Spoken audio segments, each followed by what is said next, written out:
movies. Come along with me, we'll watch them on the screen. Movies.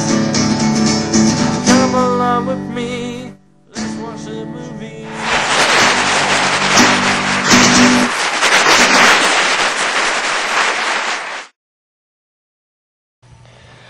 Hey guys, it is me, LazyDude99. Now, I love dinosaurs, okay? When I was growing up, I practically lived dinosaurs, man. I stinking love dinosaurs. I mean, it was one of the things that just made your imagination soar as a kid and growing up. You know, there were these humongous, larger-than-life creatures that used to be on this place at one time. That it wasn't a fantasy thing, it wasn't a little story, that they were actually here at some point. And when it comes to dinosaurs, when we think about them, there's only one movie that we think of. Not Land Before Time, Jurassic Park. I mean, Jurassic Park is one of the greatest, the greatest movie franchise, I should say, that has included dinosaurs. Whenever you see a different movie that has them, you always think, oh, they're ripping off Jurassic Park, or those dinosaurs aren't as good as Jurassic Park. So, I have decided to do a review on the trilogy that is Jurassic Park. So, we start at the beginning, as we always should, with the first movie, Jurassic Park.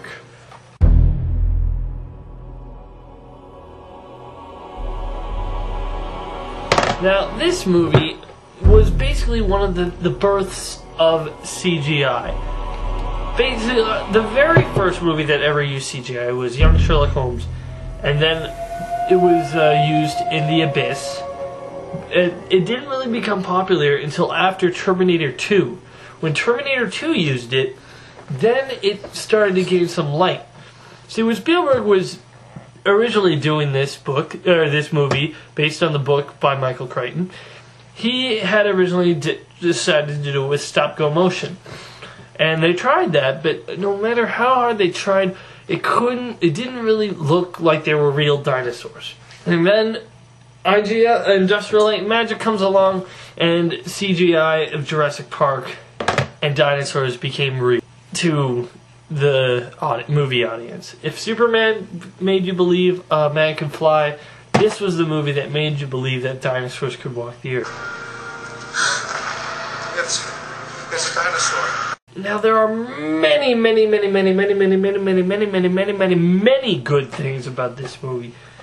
I mean, for one thing, the music of Jurassic Park is so nice and so, you know, sure it has its upbeat action scenes for the music,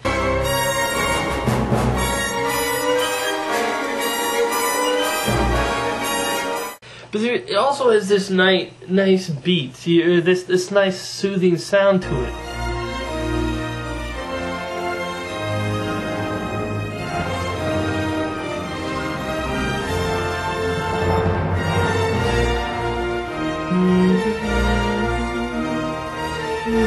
Anyway, yeah, the music of the Jurassic Park was really nice, and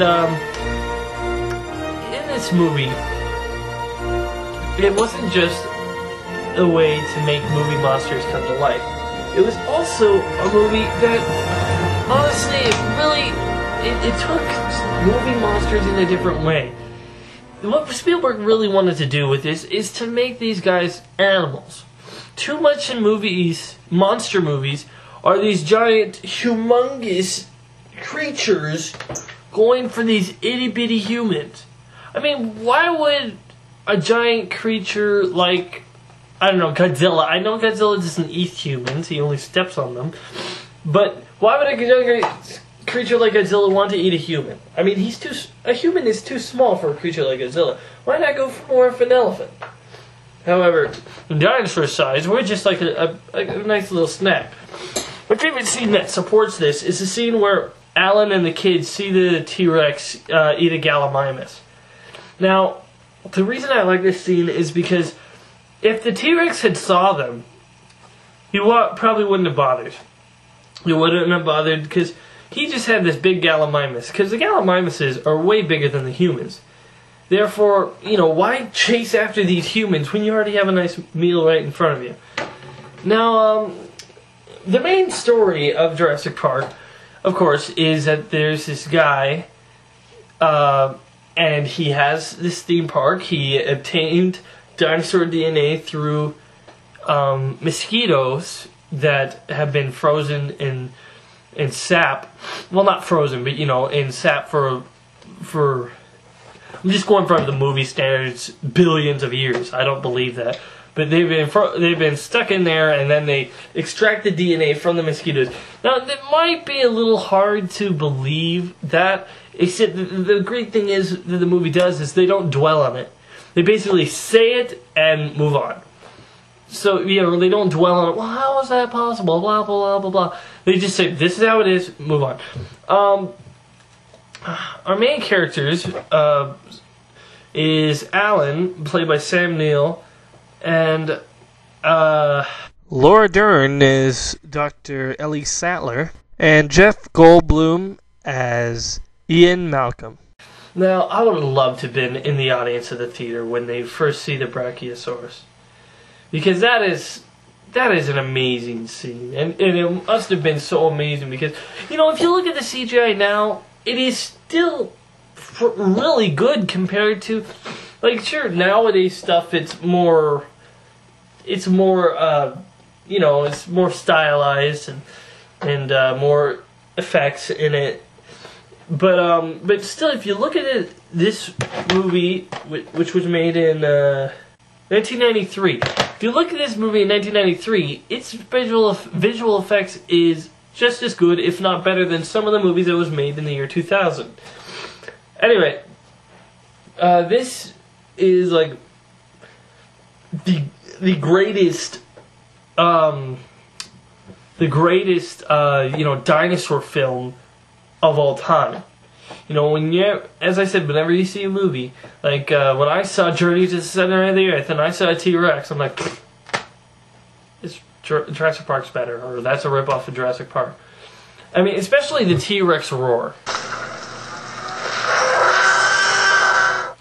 Like, the sound mixing and the visualization jobs is all really done well. And I really love that they made these animals. That they weren't monsters, they were animals. It's a point that was really portrayed here. Sure, the Velociraptor is chasing you, but it's mostly because he actually wants to eat. He's not really just after you because you're a human. He's just, you know, they're hungry and they want, and you're the first appetizer on the menu. Now, the Velociraptors were also really done well. The T-Rex was more of the thing that I really had is the suspense. They really handled suspense well. For the T-Rex, the suspense was, you know, a T-Rex is usually more of a booming thing that you're just running away from. But they had a lot of suspenseful scenes, like the scene where they're just sitting in front of it. And I don't know if that philosophy that a T-Rex might not see you if you stand still, I don't know if that's true. But it was a really good way to make some suspenseful scenes with the T-Rex standing right in front of them, taking a smell. You know, those are really good scenes. The kids were really good kid actors, and you have other actors in there. You know, as I said, Jeff Goldblum. You got Samuel L. Jackson as a minor character, and as I said, you got Newman. Anyway, this is, as I said, the ultimate dinosaur movie. And I would have to give it, if I have to give it a rating, I guess I would have to give it a 9 out of 10.